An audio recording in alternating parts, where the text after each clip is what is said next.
یہ ہے او اور یہ کیا ہے اے. یہ دونوں ساؤنڈز جو ہیں یہ عربی زبان میں نہیں ہیں. دونوں ساؤنڈز اے اور او یہ عربک ساؤنڈز نہیں ہیں. تو پھر کیا کریں؟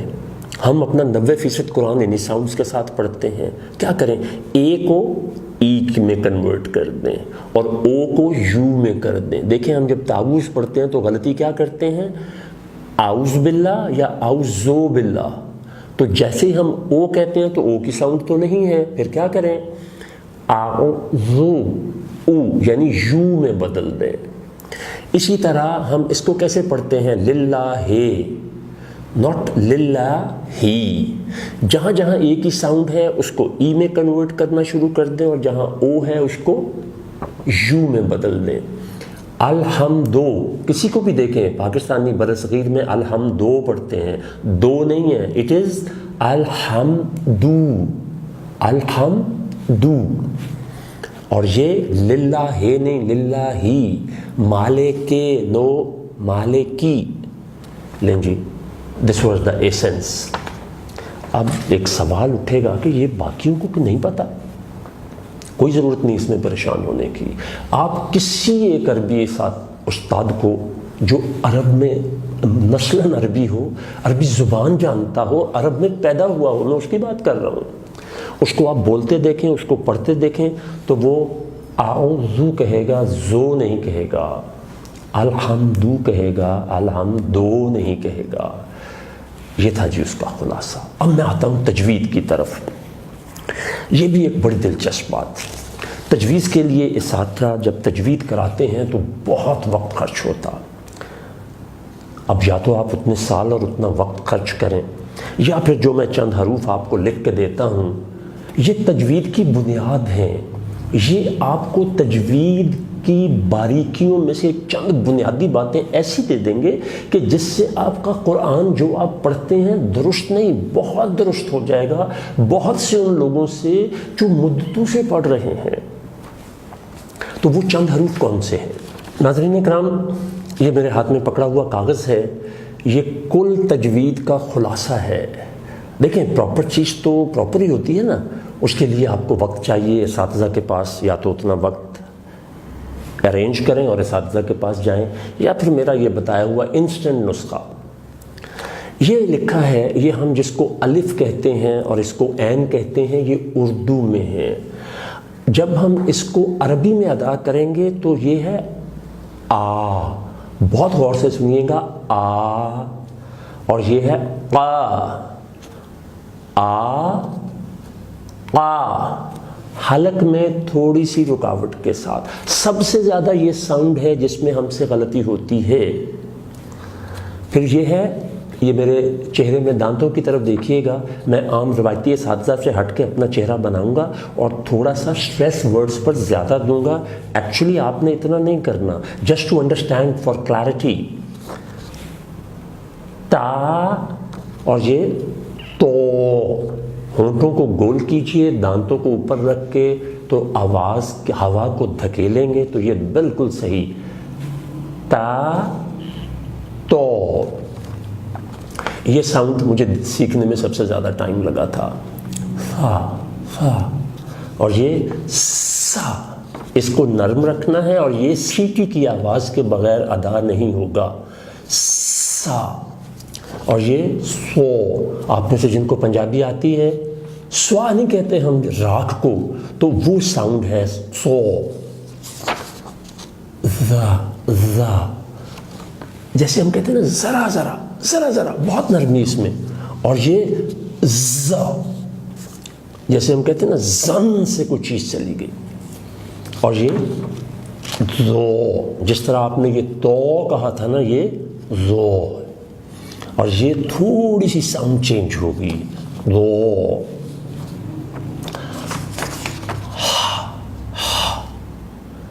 بالکل ہلکی سی جیسے ہم سانس لے رہے ہوتے ہیں. اور یہ بھاری کرنی ہے ہاں.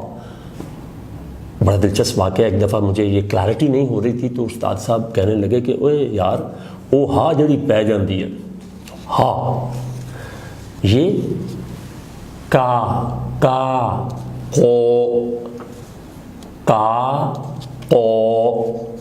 اب یہ ساروں کی سگنیفیکنس کس حد تک ہے میں صرف آپ کو ایک حرف پڑھ کر سناؤں گا. بہت اہم ہے.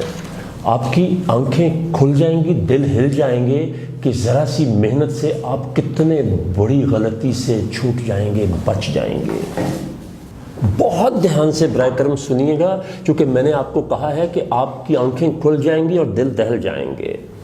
قرآن میں ایسے لکھا ہوا ہے, تو اس کی ادائیگی جو درست ہے وہ ہے الحمدو. ابھی میں نے بتایا نا او کو او میں بدلنا ہے. الحمدو. دیانتداری سے دیکھیے گا.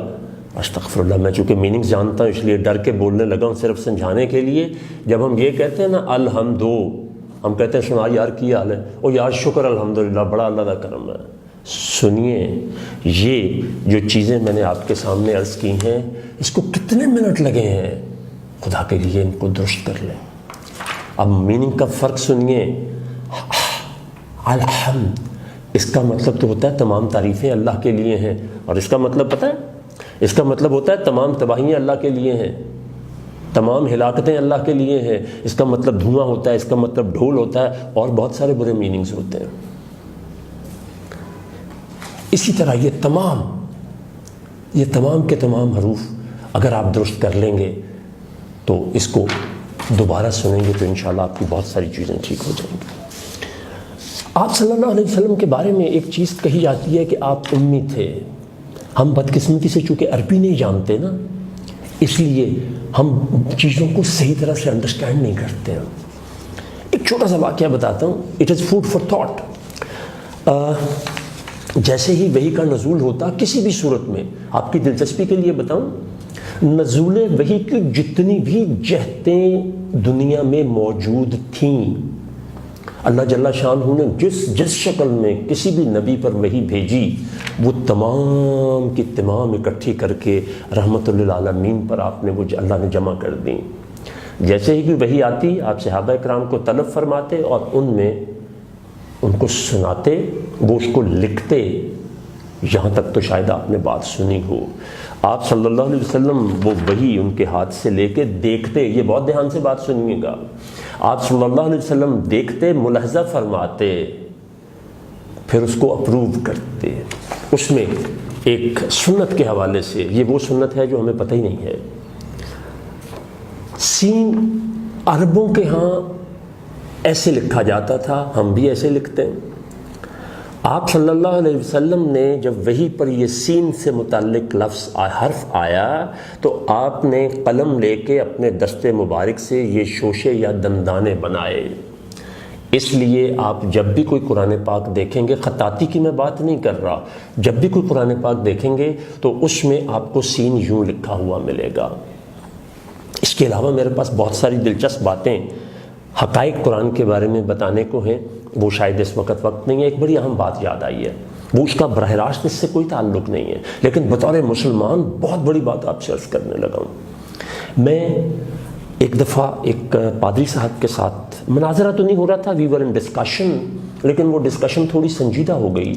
تو اللہ کے شجرے کی بات آئی تو میں نے سورہ اخلاص پڑھی.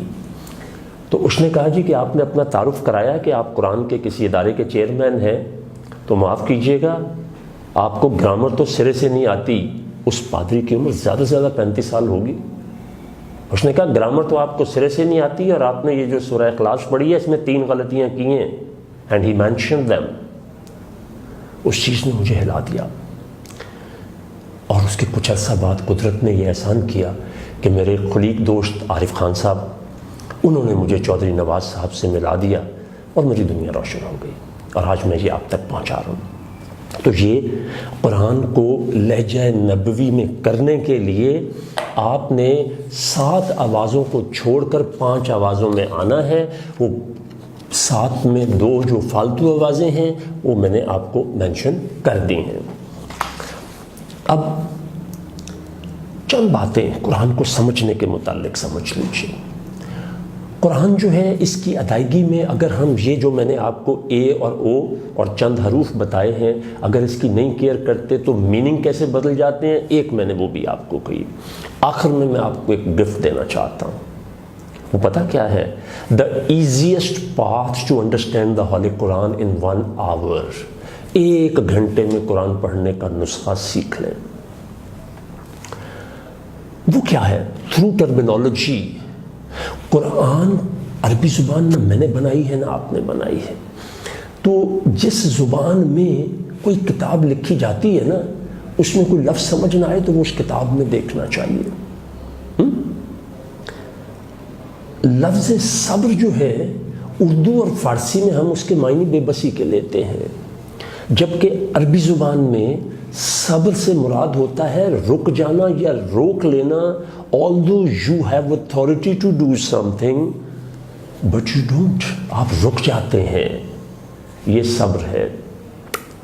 اب ہمارے لیے یہ عام سی بات ہے نا، سنیے، آج دنیا میں جو ایموشنل انٹیلیجنس ہے نا، جس کے لیے ڈاکٹر ڈینیل گولڈمین نے 1980 میں تجربات شروع کیے اور سن 2000 یا 2001 میں اس نے کتاب بھی لکھی اور دنیا کو ایک علم دیا جس کا نام ایموشنل انٹیلیجنس رکھا، وہ اسی آیت کریمہ سے ہے، وَاسْتَعِینُوا بِالصَّبْرِ وَالصَّلَاةِ، کہ اس نماز سے اور صبر سے مدد لیا کرو۔ اگر آپ اس کا مجھ سے خلاصہ پوچھیں تو ٹوٹل ایموشنل انٹیلیجنس کا خلاصہ یہ ہے، respond not react in any situation when it arises۔ کوئی بھی صورتحال جب پیدا ہوتی ہے تو رد عمل نہ کریں، طرز عمل اختیار کریں، آپ کے لیے آسانیاں پیدا ہو جائیں گی۔ اس طرح اور بھی بہت ساری چیزیں ہیں، تو براہ کرم قرآن کو سمجھنے کی طرف آئیے۔ تھوڑی سی اور ایک، قرآن نے دنیا کو ہدایت تو کتاب ہے ہی ہے، اس نے تجارت میں کیا دیا ہے؟ اس نے دنیا کو 17 یا 18 علوم عطا فرمائے ہیں۔ دنیا میں پہلے کتابوں کی جلد بائنڈنگ کا کوئی کانسیپٹ نہیں تھا، سب سے پہلی بائنڈڈ بک جو ہے وہ قرآن پاک ہے۔ آج لاکھوں لوگوں کا روزگار وابستہ ہے اس سے، اور انڈائریکٹلی جائیں تو کروڑوں کا ہے۔ کتابت، کیلیگرافی قرآن کے نزول سے پہلے دنیا میں کوئی تصور نہیں تھا۔ کیمسٹری نے جتنی ڈیولپمنٹ قرآن کے بعد کی ہے اس سے پہلے نہیں کی تھی۔ کاش وقت ہوتا تو میں آپ کو سب کچھ بتاتا۔ کتابت، پھر اس طرح سیاہیوں کو گلانا، یہ جو مختلف دھاتوں کو گلانا، سیاہی کی سند نے ترقی کی، پیپر کی سند میں ترقی آئی۔ پیپر پہلے موجود تھا لیکن اس میں ڈیولپمنٹ اتنی زیادہ نہیں آئی تھی۔ پرنٹنگ پریس جو ہے وہ اس کی ایجاد جو ہے، اس چونکہ قرآن سب سے زیادہ چھپنے والی اور پڑھے جانے والی کتاب ہے، بہت انمول ہے۔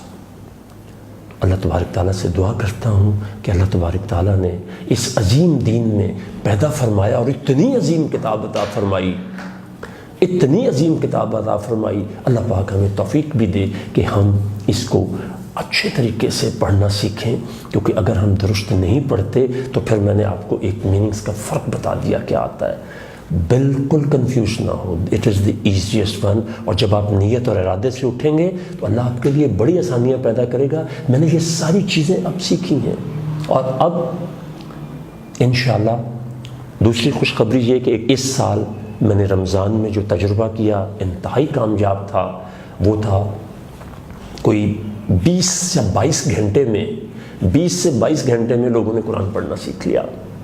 اب آپ بیٹھیے، صبح بیٹھ جائیں 6 بجے تو اگلے دن صبح 4 بجے تک آپ قرآن پڑھنے کے قابل ہو جائیں گے۔ یہ کوئی کمال نہیں ہے، یہ قاری اسماعیل صاحب کی محنت ہے اور اللہ کے اپنے فرمان ہے کہ میں نے اس کو بہت آسان کر کے اتارا ہے کوئی اس سے ہدایت لینے والا؟ تو آئیے اللہ سے ہدایت مانگے۔ بہت شکریہ۔